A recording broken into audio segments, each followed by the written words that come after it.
सन्माननीय महापौर मॅडम, सन्माननीय आयुक्त साहेब, सन्माननीय सर्व सदस्य, सन्माननीय पत्रकार बंधू भगिनींनो, मॅडम मी पहिला प्रश्नाशी म्हणजे पहिला जो प्रश्न आहे त्या प्रश्नाशी सहमत आहे, म्हणजे उत्तराशी.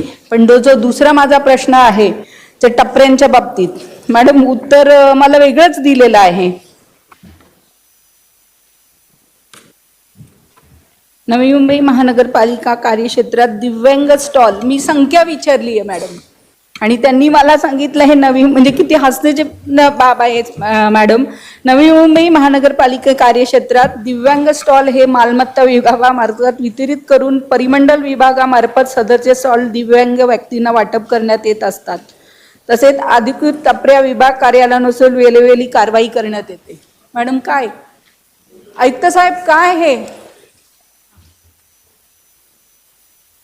तुर्भ्या विभागातल्या टपऱ्यांची मी संख्या विचारली आहे, हो एक पण नाहीये. म्हणूनच साहेब एवढ्या टपऱ्या आहेत ना की फुटपाथवर लोकांना पूर्ण चालता येतं. ही परिस्थिती नुसती तुर्भ्यातच नाहीये तर पूर्ण नव्या मुंबईत आहे साहेब.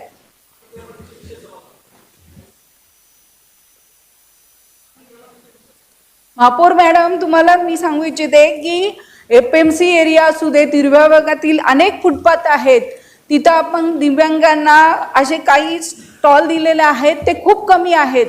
आणि जे दिव्यांगांना काही एरियाही आपण स्पेसिफिक होम मार्केटच्या समोर स्पेसिफिक एरियाही आखून दिलेली आहे, तरीही एपीएमसी आवारात इतके स्टॉल आहेत. आधीच तो गजबजलेला एरिया आहे आणि त्या गजबजलेल्या एरियात लोकांना चालायला जमत नाहीये. पूर्ण 5 मार्केट त्या ठिकाणी आहेत आणि अशा परिस्थितीत तरी तिथे वारंवार आम्ही वॉर्ड ऑफिसरांना तक्रार करत असतो, पण त्या स्टॉल आहेत त्या स्थितीत असतात. एकही स्टॉल उचलला जात नाहीये. मग तिथे आता जसं आपण काही वस्तू म्हणजे तो आपला पाठ नाहीये की गुटखा चर असंही विकलं जातं एपीएमसी एरियात, तरी आपण ते स्टॉल उचलत नाही आहोत. आणि उत्तरही अशी थातूर मातूर देतात. इतकंच नव्हे तर महापौर मॅडम 2 दिवसापूर्वी कारवाई झाली, तिथे आपले खालचे अधिकारी सांगतात 2 तास बंद करा, आम्ही फोटो काढतो, आम्ही वॉर्ड ऑफिसरला हे फोटो पाठवतो आणि मग तुम्ही चालू करा. किती आश्चर्यजनक बाब आहे मॅडम. महापौर आयुक्त साहेब काय चाललंय, उत्तर द्या तुम्ही. बोलवा अतिक्रमण विभागाच्या अधिकाऱ्यांना, बोलवा साहेब, मला उत्तर हवंय.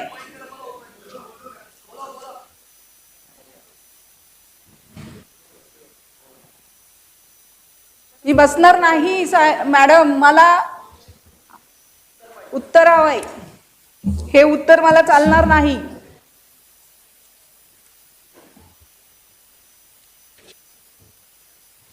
तुमच्या प्रश्नाचं उत्तर मी नाही साहेब, अतिक्रमणच्या अधिकाऱ्यांना बोलवा, उपायुक्तांना मला उत्तर हवंय. ते आले. छान आहे, न बोलवता आले म्हणल्यावर चांगलं आहे साहेब. इतकं छान उत्तर कशाला दिलं, संख्या मराठीत लिहिलेलं हो साहेब मी.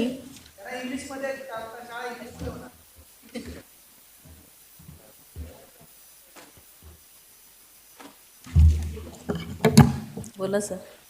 सन्माननीय महापौर मॅडम, सन्माननीय उपमहापौर, सन्माननीय आयुक्त साहेब, सन्माननीय सचिव, सन्माननीय विरोधी पक्षनेते, सन्माननीय सभागृह नेते, सन्माननीय स्थायी समिती सदस्य, सन्माननीय सर्व गटनेते तथा सन्माननीय सर्व महापालिका सदस्य.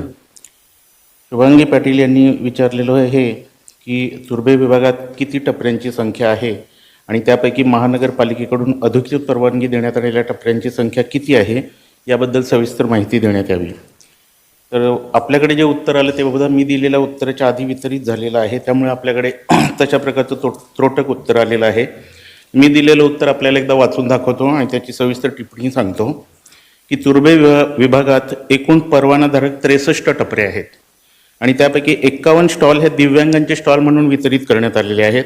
6 स्टॉल हे गटई कामगारांचे आहेत आणि 6 स्टॉल हे सिडकोकालीन दूध डेअरी तथा तत्सम पदार्थाचे देण्यात आलेले आहेत.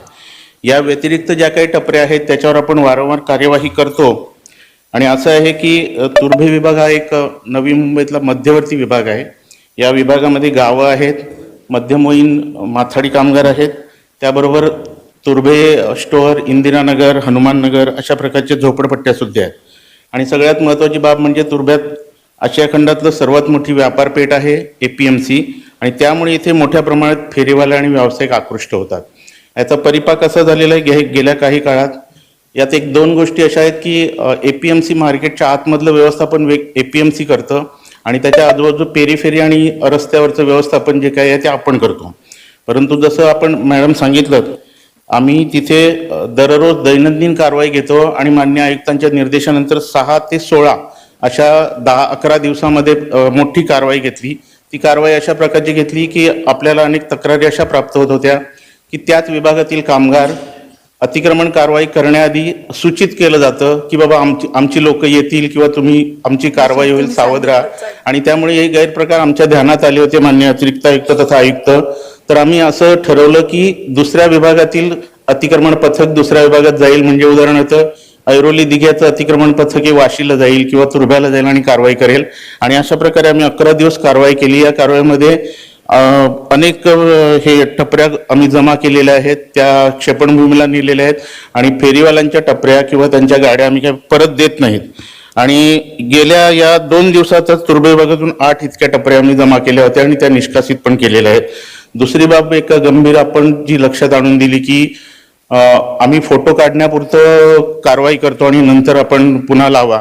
तर ही बाब मी स्वतः व्यक्तिशः तपासतो. यात जर कोणी दोषी आढळलं तर त्याची चौकशी करतो आणि अशा प्रकारचं परत काही होणार नाही याची तुम्हाला ग्वाही देतो. परंतु म्हणजे अशा या व्यवसायांना संरक्षण देण्याची बाब आमच्या मुळीच पचनी पडणारी नाही. आयुक्त साहेब, मला एक प्रश्न करायचा आहे तुम्हाला. तुम्ही आपले रस्ते आणि फुटपाथ भाड्याने दिले आहेत का? भाड्याने दिले असेल तर आम्हाला पण द्या, आम्ही पण घेतो साहेब. कारण तुर्भ्याला आता त्यांनी सांगितलं की APMC हा 5 मार्केट आहेत आणि आशिया खंडातील मोठी बाजारपेठ आहे. साहेब, रस्त्यावर कधी येता का? सकाळी 11-12च्या दरम्यान या आयुक्त साहेब व्हिजिटला आणि त्यांनाही घेऊन या. सगळे टेम्पो लाईनीत कांदा बटाट्याचे लावलेले असतात. फ्रूटवाले पूर्ण क्लॉक टॉवर पासून तर पूर्ण माथाडी भवन पर्यंत पूर्ण फ्रूटवाले तिथं रस्त्यावर विकत असतात. इथं टपऱ्या, एक तर टपरी दिली आहे एका सन्मानी आपल्या अधिकाऱ्यांनी महिलांसाठी. मग महिलांसाठी मग मागच्या वेळेला जसा साहेबांनी ठराव आणलेला लखपती दीद, मग सगळ्यांना द्या ना, आमच्या बचत गटांना. तुम्ही काय साहेब सांगता टपऱ्या काढल्या? मी सांगू का की तुम्ही येता उद्या माझ्या बरोबर टपऱ्या बघायला? आपण म्हणत असाल तर आम्ही त्या प्रत्यक्ष व्हिजिट करतो. तुम्ही म्हणताय त्याप्रमाणे त्याचं गांभीर्य तपासून घेतो. यांनाही घेऊन यायचं, किती टपऱ्या काढल्यात हे मी तुम्हाला दाखवते.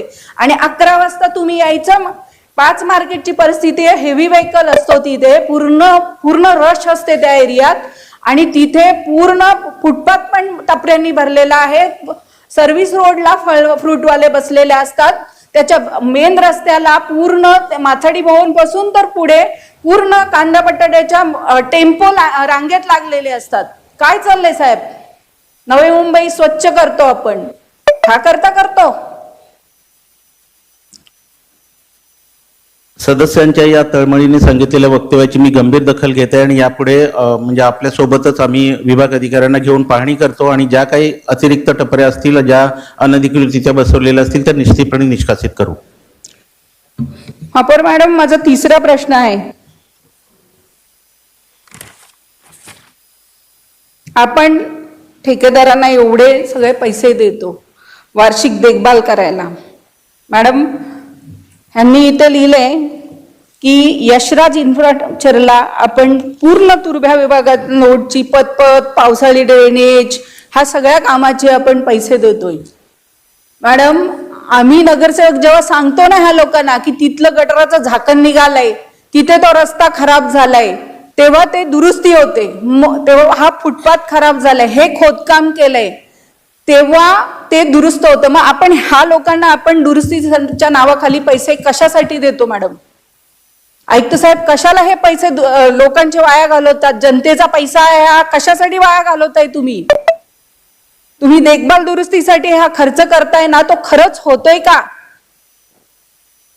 महापौर मॅडम, माझ्या इथे क्लॉक टॉवर विषय सांगेल. आजही तुम्ही आताही बघायला गेलात तर क्लॉक टॉवर बंद आहे.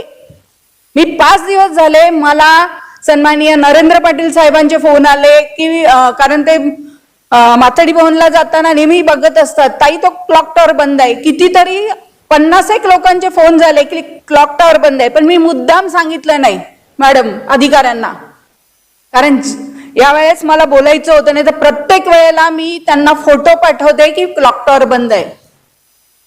मग तुम्ही सर्व्हिसच्या नावाने कशासाठी हा जनतेचा पैसा वाया घालवताय?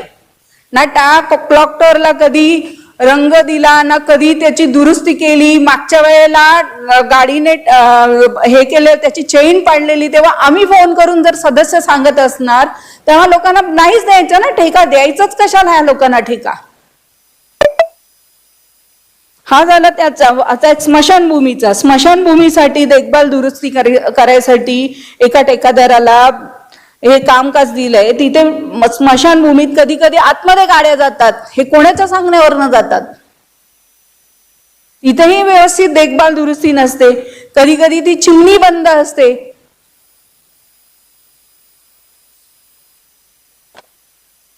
मग आयुक्त साहेब, आपण हा ठेकेदाराच कशासाठी? आपले पैसे जास्त झालेत का?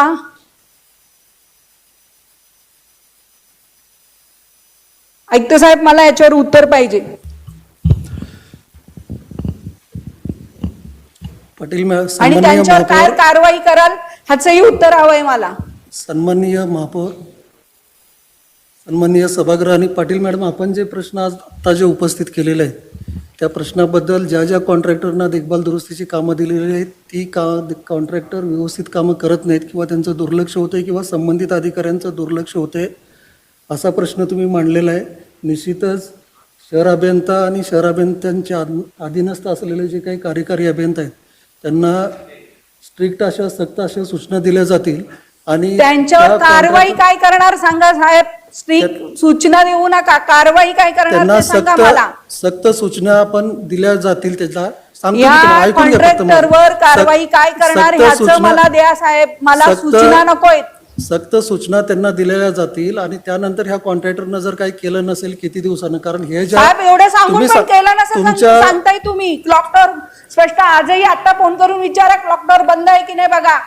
तुमच्या जशा तक्रारी आहेत तशा आपले जे ग्रीव्हन्स पोर्टल आहे, ग्रीव्हन्स पोर्टलवर पण ह्या तक्रारी येतात. त्या तक्रारीवर कुठल्या कॉन्ट्रॅक्टरनं काम केलं नाही त्या कॉन्ट्रॅक्टरला दंडाची कारवाई केली आहे का नाही संबंधितांनी, तुम्ही ठेकेदारावर काय कारवाई करणार तेवढं मला कॉन्ट्रॅक्टरवर सांगा साहेब. दंडात्मक कारवाई केली जाईल आणि ही जे संपूर्ण प्रकरण तुम्ही सांगताय त्याची हो, चौकशी विद्युत पण आणि ह्यांच्या पण. सगळे क्लॉक टॉवर कोणाच्या अंडर येतं साहेब? क्लॉक टॉवर हे याच्या विद्युत विभागाच्या अंडर येतं. ते शहर बोलवा ना साहेब, बोलवा. आणि हे सगळे शहर अभियंत्याच्या अंडर हे विभाग येतात. सगळे विद्युत विभाग आणि आपले गटर किंवा कन्स्ट्रक्शनचे कारवाई कराल एवढं मला सांगा साहेब. नाही, मी मी विद्युत बसणार विभागाला नाही, साहेब, बोलवतो. जोपर्यंत तुम्ही मला सांगत नाही कारवाई काय करणार तो. कॉन्ट्रॅक्टरवर निश्चित कारवाई केली जाईल. त्यानं जर काम केलं नसेल आणि जर ते काम करायला इतके दिवस जर ते बंद पडलं असेल आणि आमच्या अधिकाऱ्यानं जर त्यांना सांगितलं नसेल तर त्या तुमच्या अधिकाऱ्यांच्यावर अधिकारी पण कधी सांगतच नाही साहेब. त्या- आम्हीच त्यांना फोन करून त्या सांगतो. अधिकाऱ्यांच्यावर पण कारवाईचा प्रस्ताव ठेवला जाईल. हा मग आहेत ना इथं कॉन्ट्रॅक्टर, प्रत्येक कॉन्ट्रॅक्टरचं नाव दिलेलं आहे इथं, स्वप्नील वारे. आणि तुमच्या अधिकाऱ्यांचा तो खूप खास आहे, प्रत्येक काम देत आहे त्याला. विद्युत विभागाला बोलवून घेतो, पण मी साहेब, सांगितलं की जे अशा काय असेल लोकांना त्यांच्यावर कारवाई blacklist केली करा, जाईल. साहेब ब्लॅकलिस्ट करायला सांगा. मी बसणार नाही तोपर्यंत. मला हे आज उत्तर पाहिजे, कारण वारंवार साहेब आम्ही हे सांगत असतो, वारंवार त्याच्यावर काही होत नसतं. मॅडम एक आहे, कोणावर कारवाई करायची म्हणली की त्याची थोडी चौकशी करून आपल्याला कारवाई करायला लागते काय केलं ते. ठीक आहे, त्यानुसार चौकशी आम्ही करून कारवाई करा. करू त्याच्यावर.